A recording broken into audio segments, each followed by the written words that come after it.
Hello ladies and gentlemen, welcome to the Real United States video blog. I'm your host Paul Campbell, and as always behind the camera is my wife and our camera operator Beverly Campbell.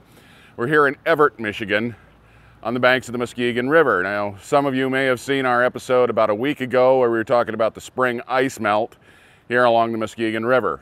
We were hoping at that time it was going to be slow enough that we weren't going to get any flooding, but we weren't so lucky. As it turns out, we are having historic water levels along the Muskegon River, and there is a lot of flooding just starting to happen to people. You can see behind me here that the water is literally up to the bottom of the bridge. There are currently concerns that this bridge may actually get washed out. In a minute we're going to swing around to the other side of the bridge and show you the water coming down against the bridge on the upstream side. But I wanted to start here by showing you just how bad the water levels were. We spoke just briefly with a gentleman who lives just across the river, who wasn't eager to appear on camera, but was very kind. And his home, we're going to swing around and show you on the far side of the river, is in fact flooded now. It's the place on the far side of the river. There's an American flag flying out there, and you can see that the water is up into his home already.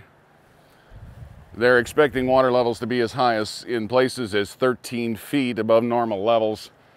We're hoping that it doesn't get any worse than it is now. We'd certainly not like to see these folks not have any more damage happen than already has. Now, there was some warning that the flooding was coming, but not a great deal, so people made what preparations they could.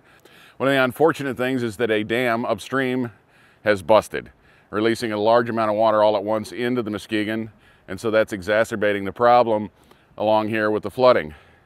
So now let's take a walk over to the upstream side of the bridge and show you what's going on over there. Well folks, as you can see here, the water level's high. It's spilled up all along through here, up into people's yards. There, you can see where the fence here is only partially sticking out of the water, that this is normally a park further out in the distance that's all underwater. There's a trash can you can see that's well back from the bank of the river that's only sticking about halfway out of the water. So the water is quite high. Now we're going to try and get a shot. There's not a real clear view here, the upside of the bridge. But Beverly, if you'll come down here where I'm standing, I think you can show everybody the water actually roiling up against the upstream side of the bridge. There's some trees and debris that have also caught against the bridge that the water's pushing against.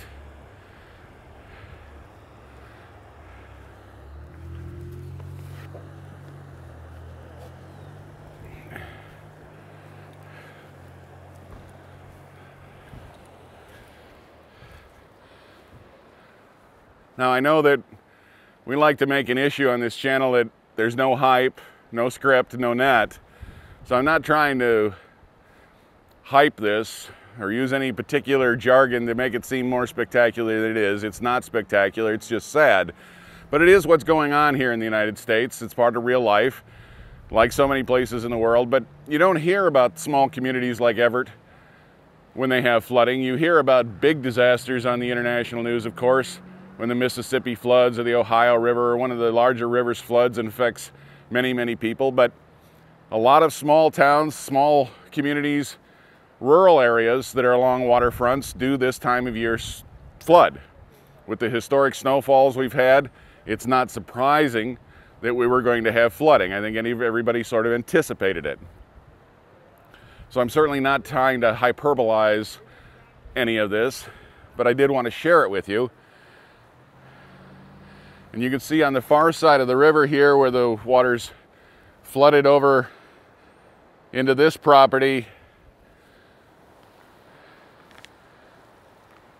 which is normally several feet above the water level.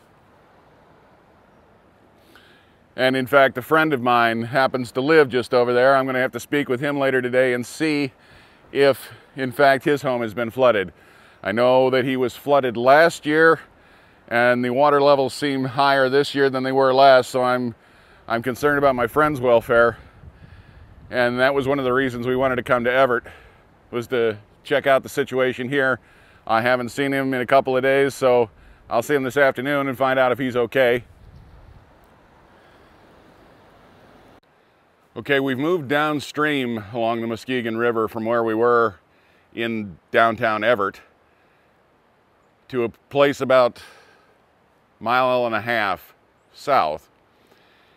And you can see that this road is completely flooded out. Now, this is a dead-end road that goes up to the Muskegon River, but you can see the road sign off in the distance about 100 yards or 100 meters off behind me, sitting in the water, and this entire area has been flooded.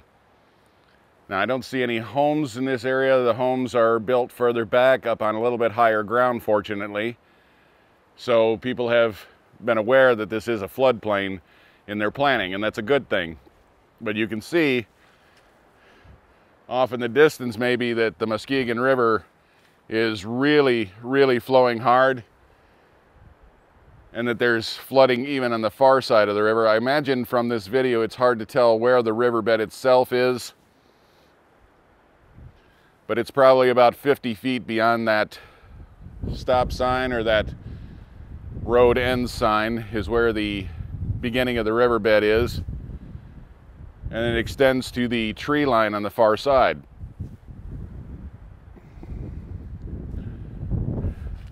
Now, this is all private property. You can see there's actually no trespassing posted signs all along here to keep people from trespassing on the owner's property, but this is completely underwater now.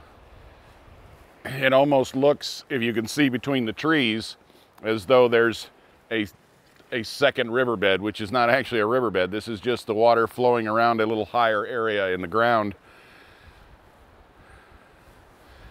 And in fact, that water is really moving along. I can't tell exactly how fast, but it might be moving along at as much as 8 or 10 knots. And considering this is not a terribly hilly area, that's a fairly quick pace for this river.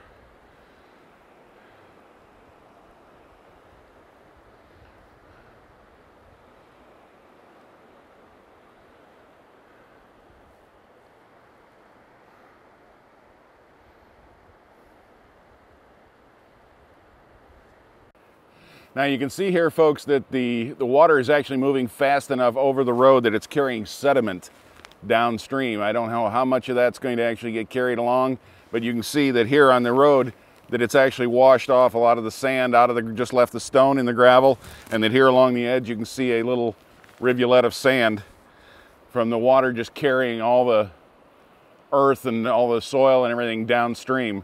That's certainly not good for anyone that has farmland that's on a floodplain, because that'll take all of the nutrients out of the soil.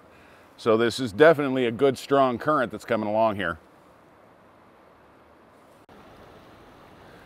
We'll keep you updated if there's any developments, changes, if this bridge washes out. We're going to try and keep an eye on this over the next couple of days. So I'd like to thank you for joining us here on the Real United States video blog. If you haven't already, we encourage you to pick subscribe and join us for future episodes. If you have questions or comments, please leave them in the comment section below. We try to get back to everybody we can as soon as we possibly can. And as always, thank you for watching.